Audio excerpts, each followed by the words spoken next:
Dear student, good morning.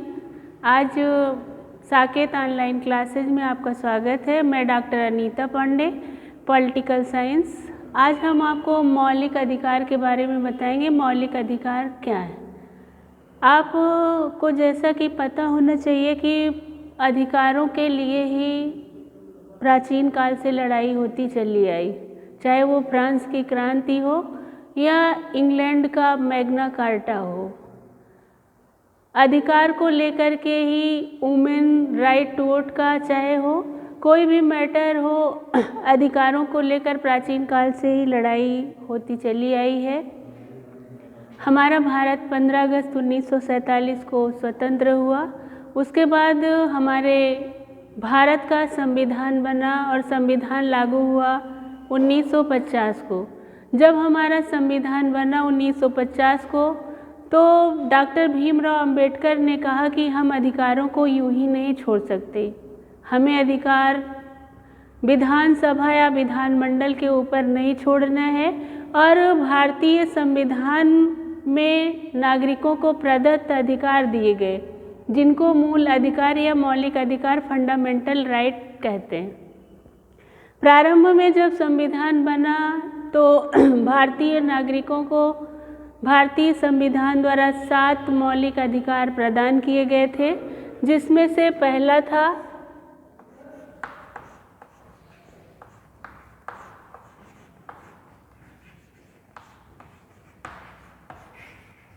समानता का अधिकार, अनुच्छेद 14 से 18।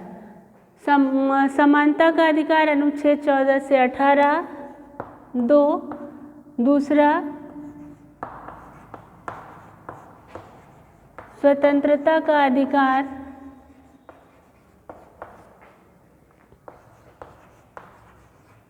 अनुच्छेद 19 से 22। तीसरा था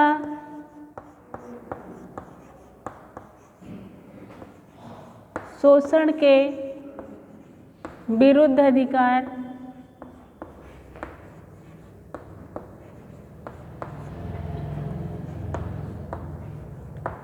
अनुच्छेद 23 और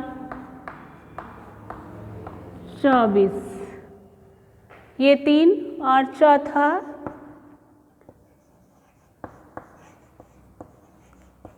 धार्मिक स्वतंत्रता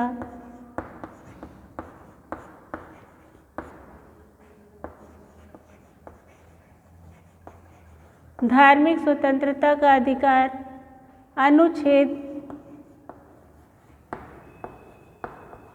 25 से 28। उसके बाद 5वां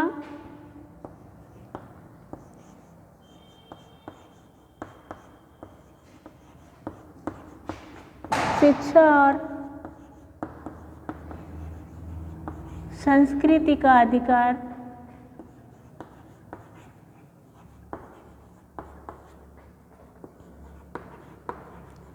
अनुच्छेद 29 और 30। छठा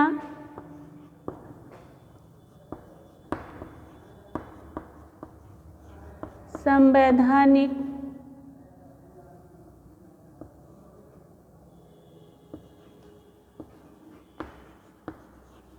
उपचारों का अधिकार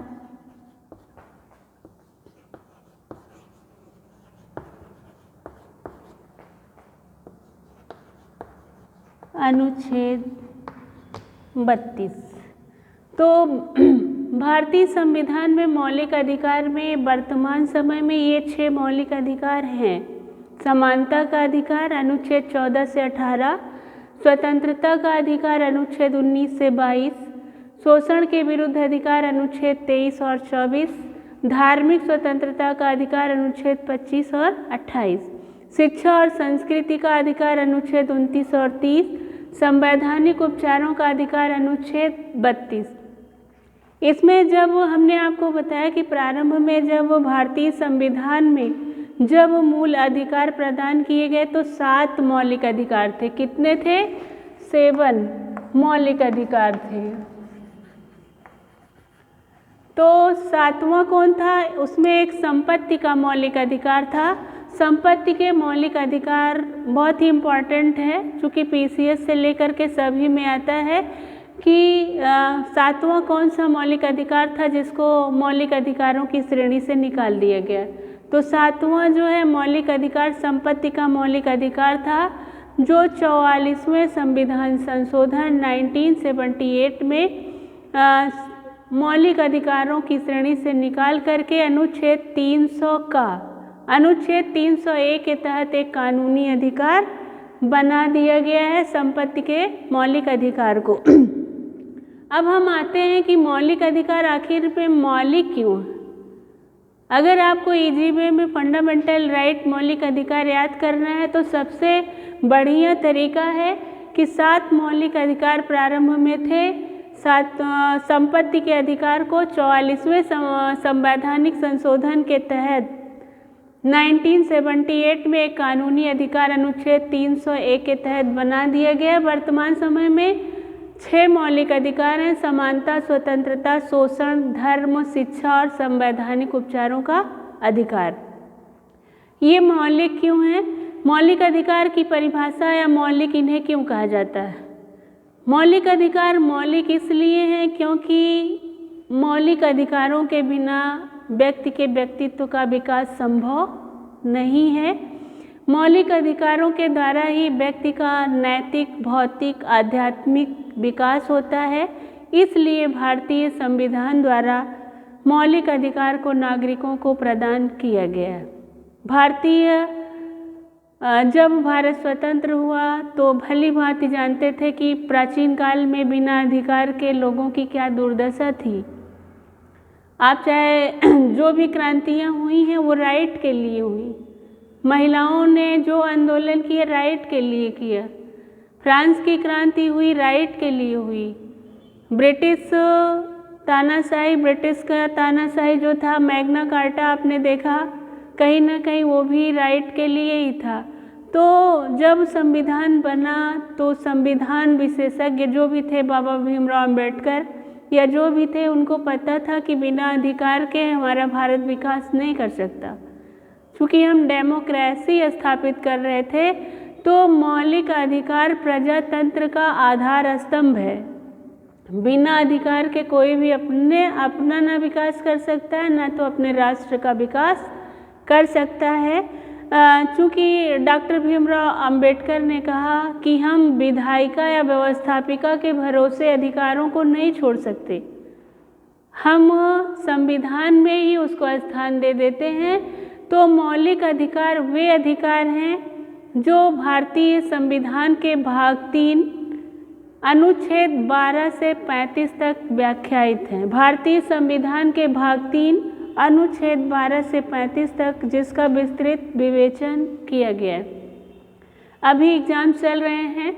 सबसे शॉर्ट में अगर बच्चों को, चूँकि फंडामेंटल राइट या मौलिक अधिकार से हर बार क्वेश्चंस आते हैं, आपको इजी वे में अगर याद करना है तो मौलिक अधिकार क्या है।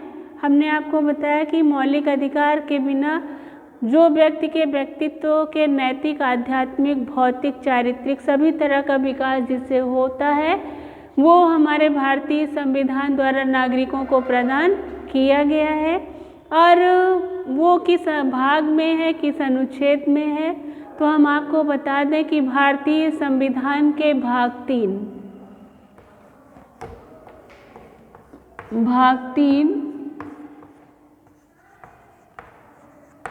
अनुच्छेद 12 से 35। भारतीय संविधान के भाग 3 अनुच्छेद 12 से 35 तक मौलिक अधिकारों का विस्तृत विवेचन किया गया है। हम आपको टाइप्स ऑफ फंडामेंटल राइट, तो इक्वलिटी, राइट टू इक्वलिटी, सबसे पहले समानता का अधिकार अनुच्छेद 14 से 18। आपको इतना ही अगर बिना पढ़े, चूँकि अपने मन से इसमें बना करके नहीं लिख सकते, ये अनुच्छेद में डिवाइड है। अनुच्छेद 12 से 35 तक ये डिवाइड है, तो आप उसको कोई बना के नहीं लिख सकते, उसको सीरियल से लिखेंगे। अब शोषण के विरुद्ध अधिकार आप पहला लिख दिए तो गलत हो जाएगा। तो सबसे पहले समानता का अधिकार, उसके बाद स्वतंत्रता का अधिकार, शोषण के विरुद्ध अधिकार, धार्मिक स्वतंत्रता का अधिकार, शिक्षा और संस्कृति का अधिकार, और उसके बाद संवैधानिक उपचारों का अधिकार। ये 6 सीरियल से ही आपको लिखने होंगे। चूँकि सब अनुच्छेद में डिवाइड है, तो जैसा कि फंडामेंटल राइट मौलिक अधिकारों के बारे में A.K. गोपालन बनाम मद्रास राज्य के विवाद में श्री मुख्य न्यायाधीश श्री पातंजलि शास्त्री ने कहा था कि मौलिक अधिकार वे अधिकार होते हैं जो न्यायालय द्वारा पारित विधियों से ऊपर, जो न्यायालय द्वारा पारित विधियों से ऊपर है। अगर आपके फंडामेंटल राइट या मौलिक अधिकारों का हनन होता है तो आप न्यायालय की शरण ले सकते हैं। मौलिक अधिकार न्यायालय में प्रवर्तनीय। मौलिक अधिकार भाग 4 में ऐसे डायरेक्टिव प्रिंसिपल है, नीति निर्देशक तत्व। नीति निर्देशक तत्वों के पीछे ऐसी बाध्यता नहीं है कि आप न्यायालय की शरण ले सकते हैं, लेकिन फंडामेंटल राइट या मौलिक अधिकारों का हनन होता है तो आप direct high court and supreme court की शरण ले सकते हैं। अनुच्छेद 32, डॉक्टर भीमराव अंबेडकर ने कहा था कि हम अगर अनुच्छेद 32 को संविधान से निकाल दें तो हमारा संविधान शून्यप्राय हो जाएगा। तो उन्होंने किस ओर संकेत किया था? संवैधानिक उपचारों का अधिकार। संवैधानिक उपचारों का अधिकार फंडामेंटल राइट का जो है वो संरक्षण प्रदान करता है। किसके? न्यायालयों से लोगों को संरक्षण प्रदान करता है। तो मौलिक अधिकार क्या हैं, कितने प्रकार के हैं, टाइप्स टू फंडामेंटल राइट, उसके बाद हम एक एक करके आपको बताते हैं। सबसे पहले हम समानता के मौलिक अधिकार के बारे में बताते हैं कि समानता क्या है। राइट टू इक्वलिटी चूँकि बहुत बड़ा है, आपको जितने फंडामेंटल राइट्स हैं उतने क्वेश्चंस बनेंगे, short, very short, long types के क्वेश्चंस। तो एक भी आ सकता है कि मौलिक अधिकार क्या है, मौलिक अधिकार के समानता के अधिकार का विवेचन कीजिए। तो सबसे पहला जो है समानता का अधिकार है अनुच्छेद 14 से 18। अनुच्छेद 14 से 18 समानता का अधिकार।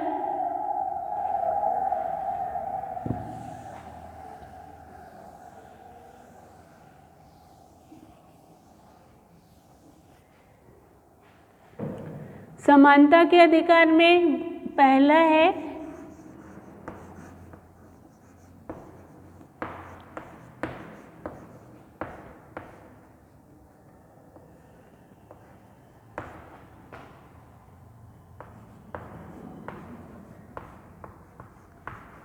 विधि के समक्ष समानता।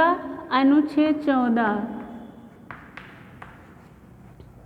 विधि के समक्ष समानता। अनुच्छेद 14 समानता के मौलिक अधिकार में विधि के समक्ष समानता मतलब कानून के समक्ष सभी समान हैं, किसी भी प्रकार का कोई भेदभाव नहीं किया जाएगा, चाहे वो धनी वर्ग का हो या निर्धन वर्ग का हो। अगर वो किसी भी प्रकार का कोई अपराध करता है तो चाहे वो उच्च वर्ग का हो चाहे निम्न वर्ग का हो, सभी को समान राइट्स प्राप्त हैं। किसी के कानून में जो है, जो संविधान बना है उसमें किसी भी प्रकार का कोई भेदभाव नहीं किया गया है। समानता के अधिकार के तहत ही नंबर 2 धर्म, नस्ल, जाति, लिंग के आधार पर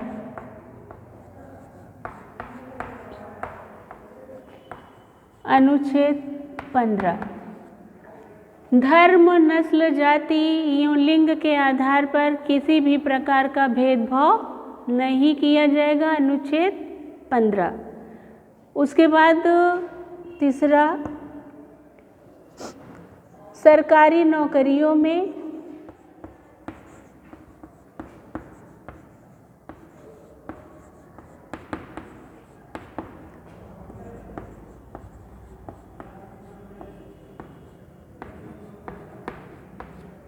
सरकारी नौकरियों में समान अवसर अनुच्छेद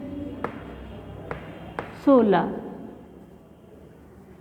सरकारी नौकरियों में समान अवसर अनुच्छेद 16।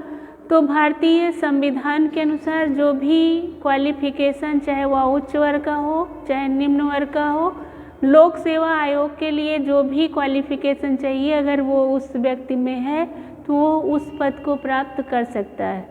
लेकिन जब संविधान बना तो कुछ अनुसूचित जनजाति और अनुसूचित जनजातियों के लिए विशेष आरक्षण का प्रावधान किया गया है। उस आरक्षण के प्रावधान को छोड़ करके किसी भी प्रकार का कोई भेदभाव नहीं किया गया। अगला है अस्पृश्यता का अंत।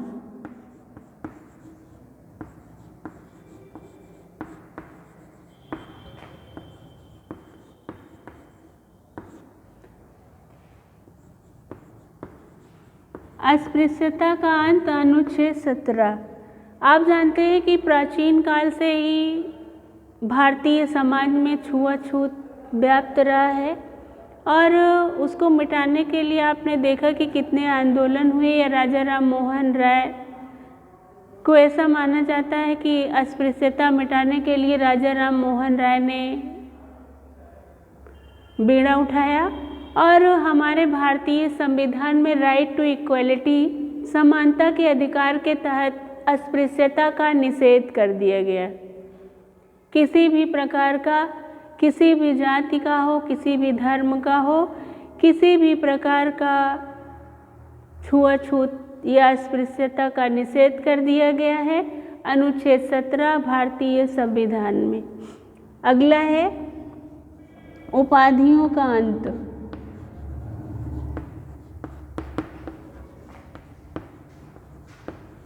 उपाधियों का अंत अनुच्छेद 18। भारतीय संविधान में उपाधियों का अंत कर दिया गया जब हमारा भारतीय संविधान बना। चूँकि कुछ विदेशी उपाधियां प्रदान की जाती थी तो उन सभी विद्या और साहित्य के जो क्षेत्र की जो उपाधियां हैं उनको छोड़ करके सभी उपाधियों का अंत कर दिया गया और जो भी उपाधियां प्रदान की जाएंगी वो राष्ट्रपति के हस्ताक्षर के बिना प्रदान नहीं की जाएंगी। तो मौलिक अधिकारों में पहला मौलिक अधिकार समानता का मौलिक अधिकार आपने पढ़ा, जिसमें विधि के समक्ष समानता और धर्म, नस्ल, जाति और लिंग के आधार पर किसी भी प्रकार का भेदभाव नहीं किया जाएगा। उसके बाद सरकारी नौकरियों या लोक सेवा आयोग में समान अवसर। अनुच्छेद 17 अस्पृश्यता का निषेध करता है और अनुच्छेद 18 उपाधियों का अंत।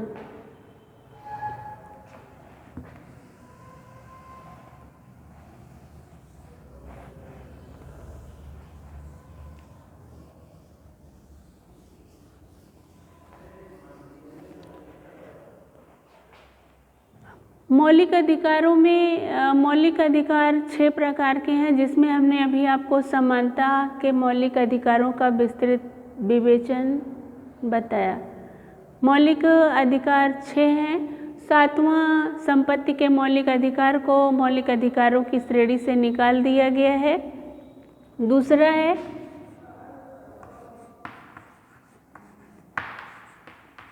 स्वतंत्रता का अधिकार।